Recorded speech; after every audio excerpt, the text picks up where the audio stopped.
During the Bad Batch's travels, they were rapidly and violently ripped out of hyperspace, sending them on a sharp collision course with a nearby moon.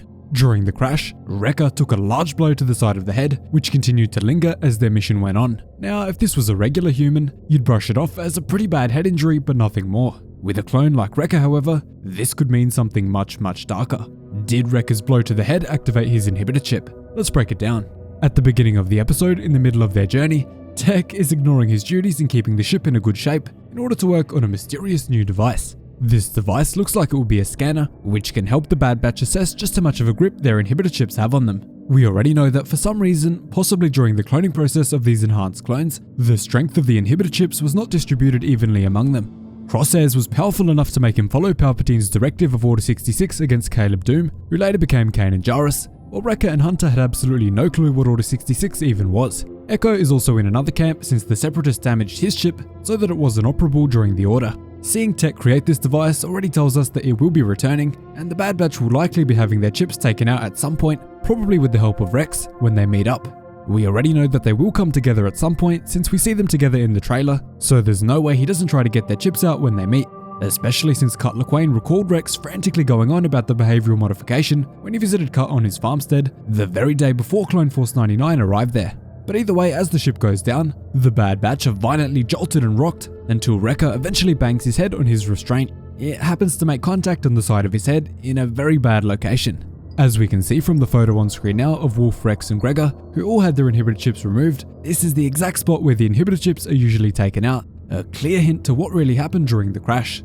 Once the group safely touches down, Wrecker begins groaning and clutching that same side of his head with complete agony. Now you can brush this off and say that it was just a concussion, and that head pain is to be expected after a hard hit like that, but what can't be brushed away is just how similar Wrecker's reaction is to Top's reaction in the Clone Conspiracy arc. And there's one similarity which is so striking and so chilling that it almost confirms that Wrecker has had his chip activate, which I'll show you a clip of in just a second. It's almost a dead ringer. For those of you who don't know, Top was a clone trooper of the 501st serving under General Anakin Skywalker in the late stages of the Clone Wars during the Battle of Ringo Vinda against Admiral Trench. At the Battle of Ringo Vinda, Skywalker's forces were fighting alongside twin Jedi sisters Tip Lee and Tip La, and Top alongside Fives were sent with General Tip La to back her forces up.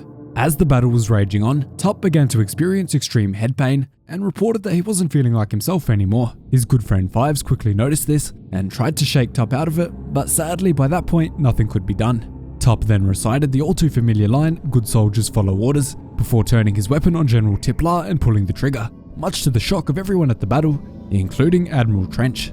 Now the one telling sign which is completely unmistakable is the small glitch or tremor that Top experienced when his chip malfunctioned and activated by a method other than Palpatine's order. If you look at the screen now, you can see Top tremoring for a slight second, almost like he has a glitch in his programming, which we now know from the Bad Batch that he literally does, because the inhibitor chips are not just devices that force you to follow an order, but they literally install behavioral modification programs into the clones' brains, just like Rex explained to Cut. And now looking at Wrecker, you can see the exact same tremor happening to him as he is clutching his head. This is very unsettling. I unfortunately think that this little nod from the animators is the nail in the coffin for Wrecker, and it confirms that he will be executing Order 66 in the next few episodes. The real question now is, on who? We just have to hope that he's able to be restrained, and eventually have Rex take his inhibitor chip out before the rest of the Bad Batch have to do anything drastic. There's always the possibility that the other members of Clone Force 99 are forced to kill Wrecker because he tries to execute Order 66 on Omega, which would be absolutely heartbreaking, especially with all the stuff they've set up to bring Omega and Wrecker closer. Maybe they're just setting us up for heartbreak. And thanks to the new mission directives given to Crosshair by Tarkin with the elite squad troopers, we now know that the chips aren't solely forcing the clone troopers to execute Order 66, but any order that is given to them by their superior figures, whether that be Palpatine at the very top of the chain of command, or Tarkin slightly down. We know this because Crosshair recites that infamous hallmark of the inhibitor chip, "Good soldiers follow orders," as he commits his war crimes on Onderon. Now, some people have been saying that the writers only gave Wrecker a headache as an excuse to have him stay behind on the ship so that he could build the room for Omega and build their bond even further. But for a show with a very short runtime like The Bad Batch, they spent quite a long time on this scene, so I doubt it was just for that or for nothing. Also, combined with that same tremoring as Top, I just can't see this going any other way. But we'll see what Dave Filoni gives us in the next few weeks. As for how a hit to the head could affect an inhibitor chip's function, we have actually seen plenty of evidence for this in the head of Commander Grey, now Captain, from the Kanan comics, the exact same clone from the first episode who the Bad Batch saw executing Order 66. In the comic, Gray's inhibitor chip is seemingly altered after being violently flung into a wall by Caleb Doom and has had his chip damaged, severely reducing its effectiveness and even causing the programming to lose its grip on Gray.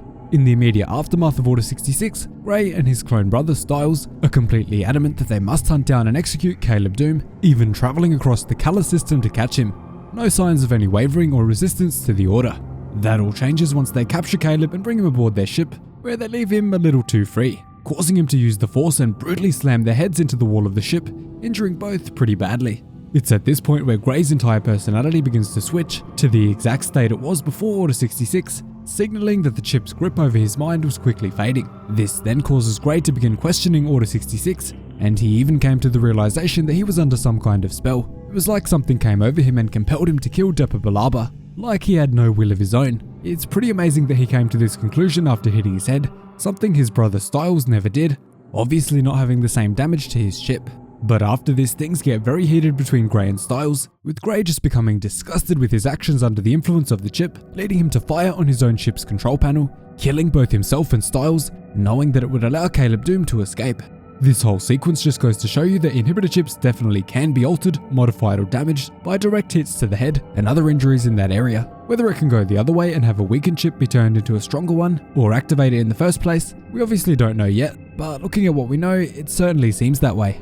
And for another potential connection, it's likely that part of the reason that Cutler Quain never had his behavior modified in the aftermath of the inhibitor chips activating is that his was likely damaged at the Battle of Geonosis, where we know he defected from the clone army. We know from the Clone Wars that Cut's transport was attacked and fired upon by a Separatist gunship at the Battle of Geonosis, the very first battle of the war, and after witnessing all of his brothers of his squad either die horrifically or be gravely injured, he knew that life in the war was just not a life for him, and as a result he fled.